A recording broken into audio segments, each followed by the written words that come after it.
Hi, Coach Plato here again, throws coach here at Elkins for girls JV varsity. And today we're going to go over some things in the discus. Right? Earlier in our previous episode, we got to go over some shot put techniques and things of that nature. Now we're going to go over the discus. All right, so discus is a little bit more technical than shot put. It takes a little longer for the kids to get it. But if you can do these simple things to help them, I promise they'll pick it up in no time and they'll enjoy doing it. Okay, so the number one thing we want to learn is how to hold the discus. All right, kids initially think that they have to grab it and grip it like this, and that's not how we want to do it. Right, we just want to have our fingertips on the disc. Right, so very minimal. Okay, so we don't want this. Okay, so we want just very minimal fingertips. Now it's okay to go ahead and spread our hand across our discus. Okay, and I usually teach to kind of have just a slight little bend in our wrist, right, to kind of cup and hold this discus here, especially when we're getting ready at our starting points. All right, so it just kind of creates a little bit of a cradle to hold it here. All right, so that's the number one thing. Okay, the second thing that we have to really focus on is how to release the discus. This is hard for kids sometimes, especially for new guys and girls, is that they tend to want to release the discus out of the back of their hand off of their pinky finger. This is not correct. This is not the way we throw the discus. You're not going to get very far doing it that way. All right, you don't have as much power. Right, so what we want to do is we want to be able to teach the kids on how the discus needs to come off of our trigger finger. Right, so it should come out this way. Right, so this way off of our hand. Okay, and technique that I use with the kids, I know it's harder and harder every year because kids don't know what soap is anymore. Right, as far as bar soap, they know what liquid soap is, but bar soap is, who uses bar soap? Right, but I still use the term squeeze the soap. Okay, squeeze the soap. So as I get ready to release my discus, I just squeeze the soap and it should just roll right off of my trigger finger. Okay, so as I get ready to pull it through, I want to squeeze the soap and pull it through. Right? The easiest way to help teach them on how to release correctly is to do a little bowling. Okay, so Dariana and Ashanti will help assist me. Right?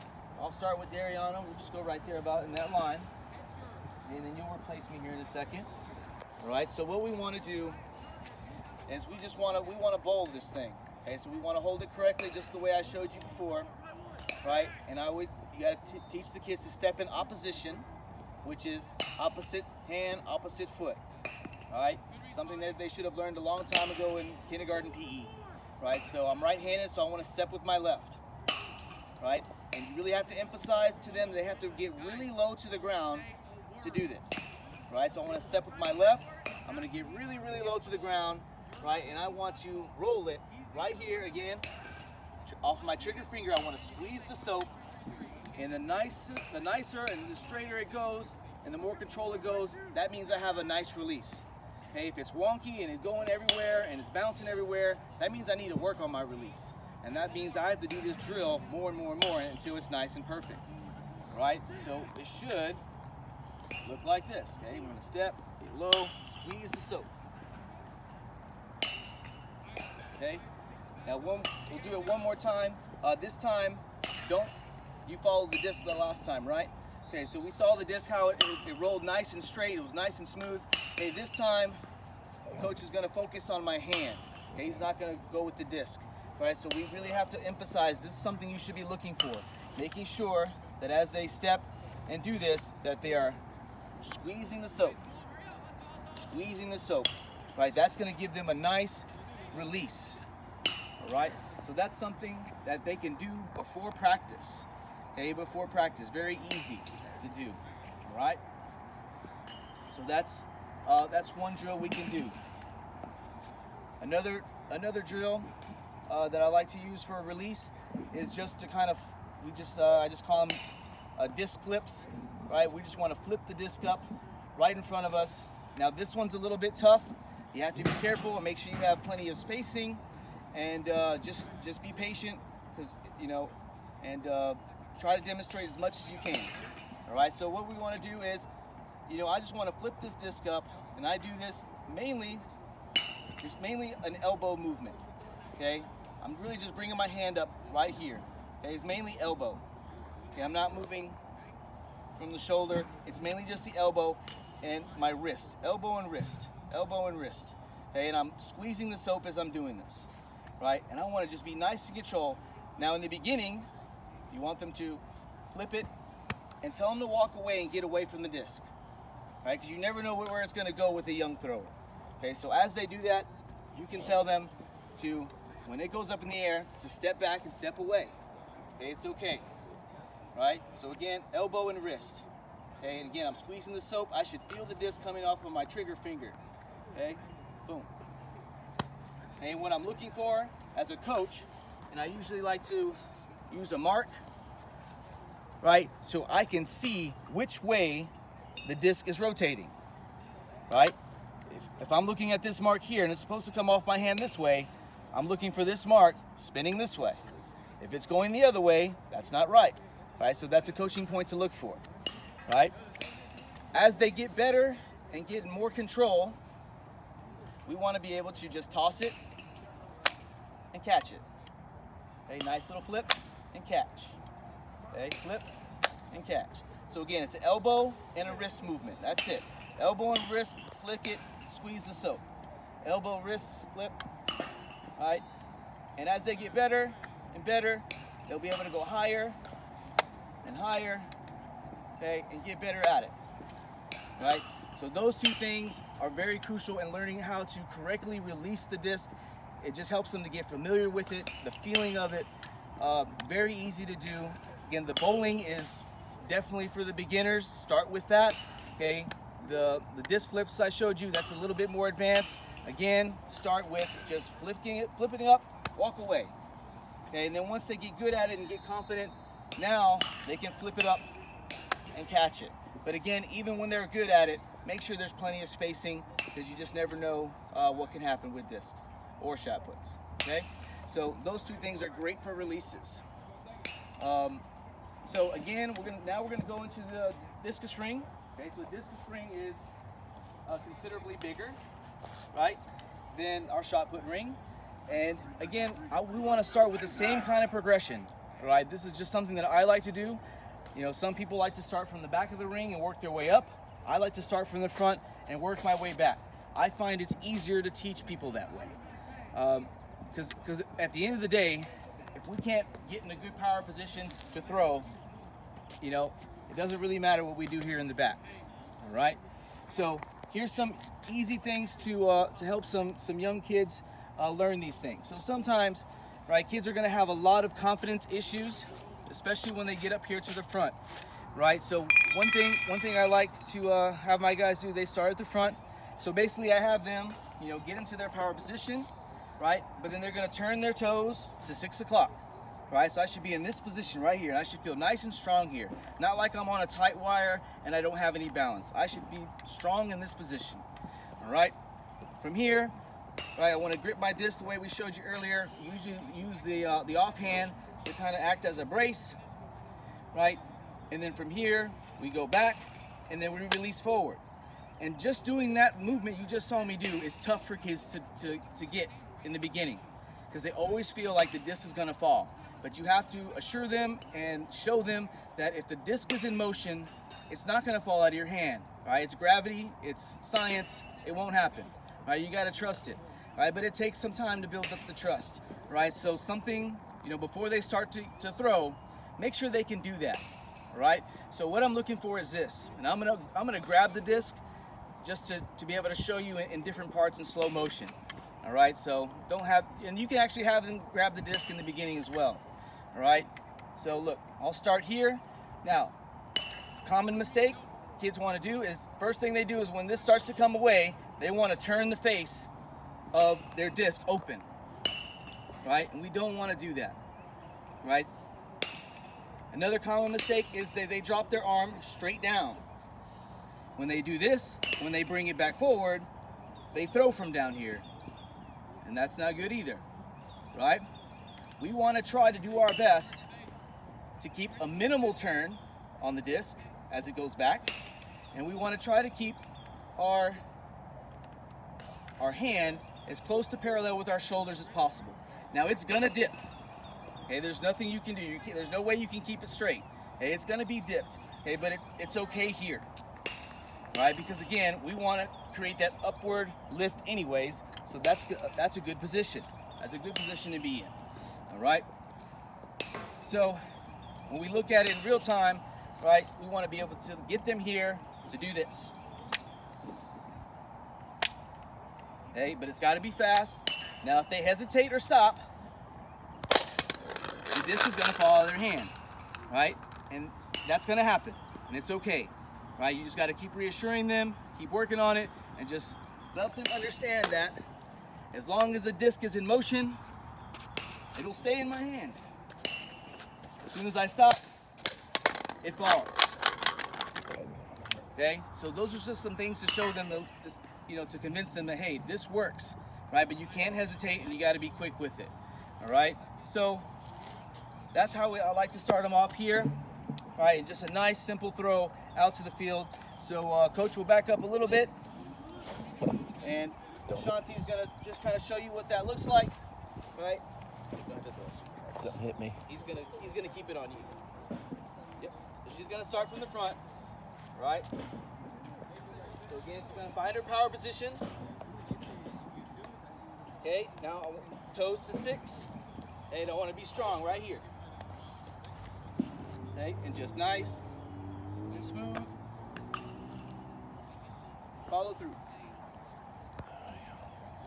Okay, so there's your power position. Now go ahead and go all the way. No. Okay, I want you to start there. Okay, so just like I did, I want your toes already pointed to 6. Okay, so you're there. Now point them to 6. 6 o'clock. Turn this way. 6.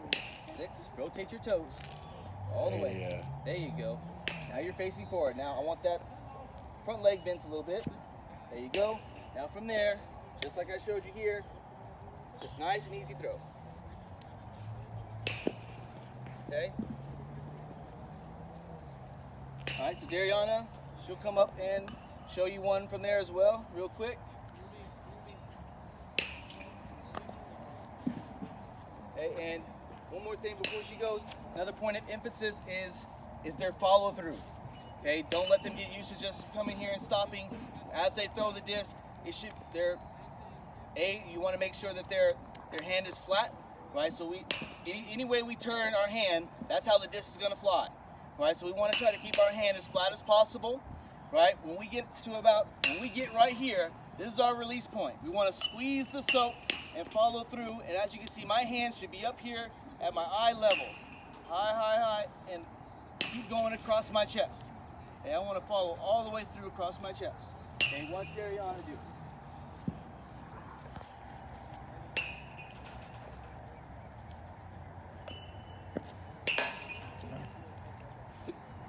All right. So we start from there, okay, and then we'll progress to our power position here.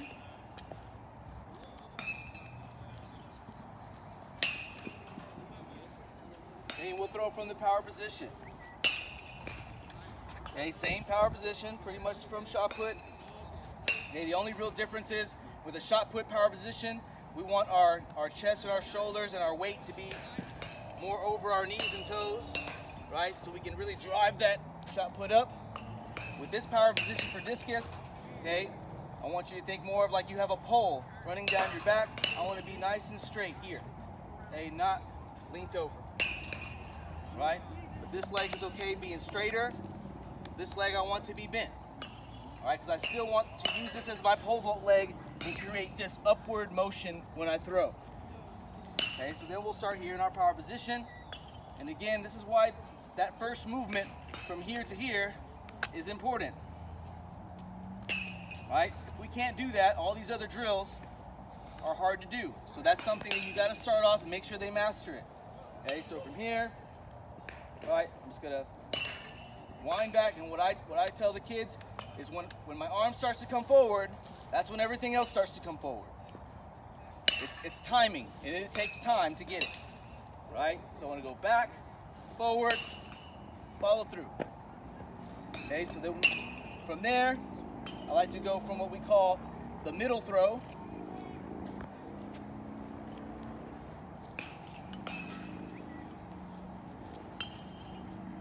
okay, or a half turn. Okay, we just want to turn halfway. And all this is progressing to be able to rotate. All right, now for a middle school kid, a good power position throw is good. Okay, here's what I hate to see. When kids get up here and they do this for about 30 minutes to get a really poor result, right? Because really they're not turning and using any types of pivots to create any energy, and it just kind of looks bad, right? So we don't want that. Okay, and another coaching point, just like on the shot put, I always want to be on my toes. On my toes, on my toes. The only time my heel touches the ground is this front foot as I rotate forward. And again, I just call it squashing the bug. I squash the bug, but as you notice, my back heel never comes down. Okay, here, swing, follow through. Okay, nice and easy. Okay, so our next progression from that. So if you can get a kid to do that, they can generate a lot of power that way. And it's okay for them to even step into it, but again, they can't just step here. It's not going to generate enough power. You have to teach them toes from 11 to 6. Okay, when they step back, they have to pivot, right? And they have to start to pivot and turn using their trunks and their legs, their shoulders, right? All this power to get here and then lift off, right? If they can do those things, they will be successful. Way more than those kids that stand there and do this thing and throw it not very far, right? The next thing we want to learn is the half turn. We start with our dominant foot in the front. Okay, I want to step through with my left leg. Okay, boom. And I want to be right here in my power position. And that's a drill within itself. Okay, we can just start right here, right? And I want to just step through, boom, in my power position. Coaching point, don't let them round this leg. Don't want a round sweeping leg. I want to try to keep that thing A to B. Okay, I always tell them, pretend there's a hole right here underneath your calf. I want to pick my foot up and put it through the hole. Okay, straight line, through the hole. Okay, and again, I want to land on my toes. All right, so real nice and easy. Now again, a lot of this is timing. So I tell them, look, as my arm starts to come forward, that's when I need to step. Okay, swing back, forward, step, follow through. Okay, that can also be a way to throw in competition that will help them win. They can generate a lot of power that way if you can teach them right and get them right to do that, right? Ultimately, we want them to rotate, right? And we have other drills for that. We can save that for another video series, right? But if we can get them to do that, if we can get them to do this half turn, right, they can generate lots of power this way, stepping through. They can win like that.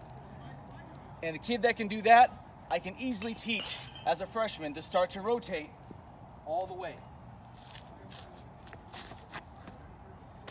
Okay, so we can get those first few throws in. It makes my life a whole lot easier on the next level. And a couple easy training instruments for you.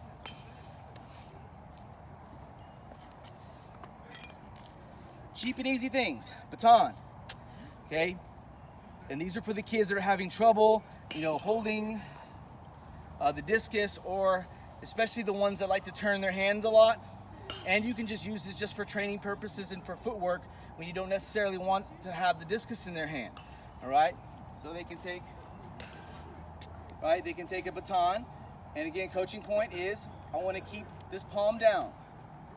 Okay, I want to keep the palm down, and we can pretty much do most of these drills with a baton. All right, so just show us whichever one you like to do. Something simple.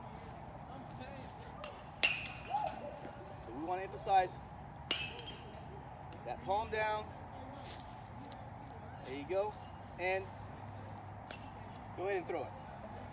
You can throw these things.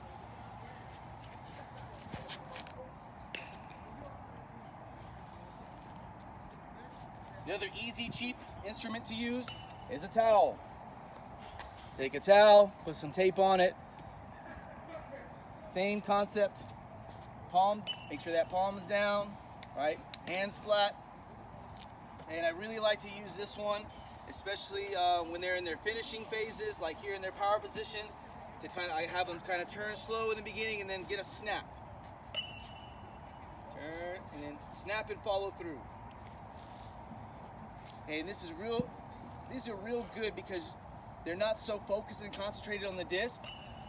So I can get mad at them about things like, make sure this hand is flat.